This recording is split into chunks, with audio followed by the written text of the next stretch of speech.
of the water. My convictions will change when the water changes, and for no other reason. What are you talking about, convictions? You're an official. You keep your convictions to yourself. To myself? As an official, I said. God knows as a private person, that's something else. But as a subordinate employee of the Institute, you have no right to express your convictions or personal opinions about anything connected with policy. Now you listen to me. I am a doctor and a scientist. Well, what's this got to do with with science? science? I have the right to express my opinion on any subject in the world. Not about the Institute. That I forbid. You forbid? I forbid you as your superior. And when I give orders, you obey. Peter, if you Father, want my you aren't going to stand for this. What have you two been doing? Eavesdropping? Well, you were talking Yes, so loud. I was eavesdropping. Well, that makes me very happy. You were saying something about forbidding. You forced me to. So you want me to spit in my own face officially, is that it? Thomas, why must you always be so colorful? And if I don't obey? Then we will publish a report of our own to calm the public. Good enough. I'll write against you. I'll stick to what I said, and I'll prove that I'm right and you're wrong. What will you do then?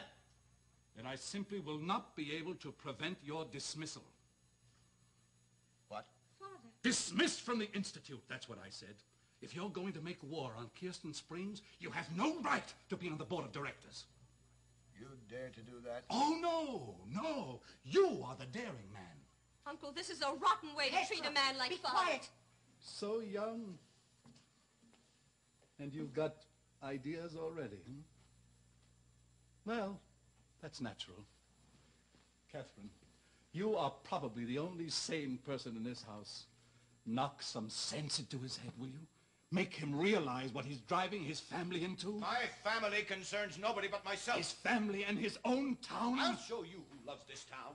The public is going to get the full stink of this corruption, and we'll see who loves this town. You love your town when you spitefully, deliberately go ahead trying to ruin our most important industry? That source is poison, man. We're getting fat by peddling filth and corruption to innocent people. Oh, Thomas, this has gone beyond opinions and convictions. Any man who can throw that kind of insinuation around is nothing but a traitor to society. How dare you? Oh, Now, you've been warned. Consider what you owe yourself and your family. Good day. He's insulted. He is insulted. It's shameful, Thomas. Oh, I would love to give him a piece of my mind. It's my own fault. I should have shown my teeth from the beginning. He called me a traitor to society. Damn it all, that's not going to stick. He has all the power on his side. But I have the truth on mine. Without power, what good is the truth? That's ridiculous, Catherine. I have the liberal press behind me, and the majority, the solid majority. If that isn't power, what is? Oh, Thomas, you're not going to... What am I not going to do? You're not going to fight it out in public with your brother. What the hell else would you want me to do? But it won't do you any earthly good. If they won't do it, they won't. All you'll end up with is a notice to say you're fired. I'm going to do my duty, Catherine. Me, the man he calls a traitor to society. What about your duty to your family? The people you're supposed to provide for. Don't always think of us first, you can Mother. talk. If the worst comes to the worst, you can manage. But what about the boys, Tom? And you and me? What about you? Would you want me to be the miserable animal who'd climb up the boots of that damn gang? Would you be happy if I can't face myself the rest of my life? Oh, Thomas, the world is so full of injustice. You've simply got to learn to live with it. Oh, God help me, we'll have no money again. Is it so long since the North that you've forgotten what it was like to live the way we lived? Haven't we had enough of that for one lifetime? We'll have no money if you're fired. What about the boys? What will Stop happen? it. Well, boys, did you learn anything in school today? We learned what an insect is. You don't say. What happened here? Why is Nothing, everybody... nothing.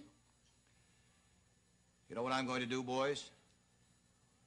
From now on, I'm going to teach you what a man is.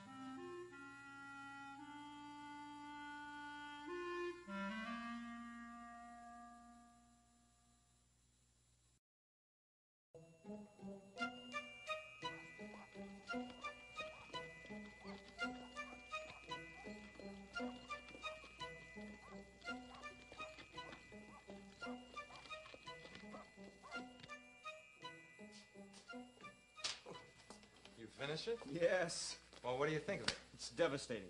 The doctor's a brilliant man. I swear, I myself, I never really understood how incompetent those fat fellows are on top. I hear the rumble of revolution. Shh. Slickson's inside. Slickson. Slickson's a coward. With all of his talk of moderation, all he's saying is he's yellow. You're going to print this, aren't you? Sure, I'm just waiting until the doctor gives his word of approval. And if his brother hasn't given in, we put it on the press anyway. Ah, yes. But if the mayor is against this, things are going to get pretty rough. You know that, Just don't let you? him try to block that reconstruction. The little businessmen, the whole town will be screaming for his head. Old Slickson will see to that. But the stockholders will have to lay out a fortune if this goes through. My boy, I think it's going to bust them. And when the springs go busted, the people in this town are going to finally understand the level of genius that's been running it. Those 5 sheets of paper are going to put a liberal administration in this town once and for all. It's a revolution. Do you know that? We are standing on the edge of a real revolution. Put it on the press. Wonderful. Mr. Oslickson, What did the mayor the say? doctor's here. The mayor has declared war, so war is what it's going to be. And this is only the beginning. Do you know what he tried to do? He actually tried to blackmail me. He's got the nerve to say I'm not allowed to speak my mind without his permission. Imagine. He actually said that right out. Right to my face. Trouble with me is that I gave them credit for being our kind of people, but they're dictators. They're people who'll try to hold power even if they have to poison the town to do it. Now, take it easy, Doctor. You mustn't always be throwing accusations. I'm with you understand, but moderation. What do you think of the article, Hofstad? Well, it's a masterpiece. In one blow, you've managed to prove beyond a doubt what kind of men are running us. May we print it now? I should say so. We'll have it ready for tomorrow's paper. And, Mr. Oslickson, do me a favor, will you? You run a fine paper, but supervise the printing personally, huh?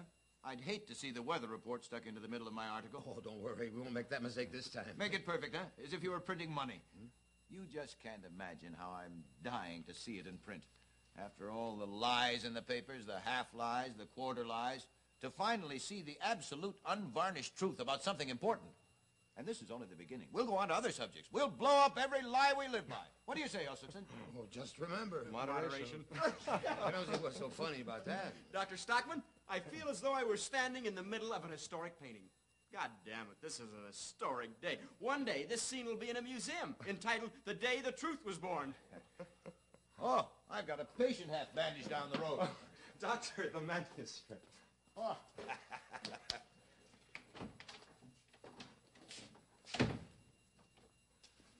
I hope you realize how useful he's going to be to us. Well, I don't like that business about this is only the beginning. Let him stick to the springs. Oslickson, what makes you so scared all the time? Well, I have to live here. It'd be different if he were attacking the national government or something. But if he thinks I'm going to start going after the town administration... What's the difference? Bad is bad. But there is a difference. You attack the national government, what happens? Nothing. They go right on. But the town government, well, they're liable to be overthrown or something. I represent the little property owners. Oh, it's all the same. Give a man a little property and the truth can go to hell. Mr. Billing, I'm older than you are. I've seen fire eaters before. You know who worked at your desk before you? Councilman Stensford. Councilman.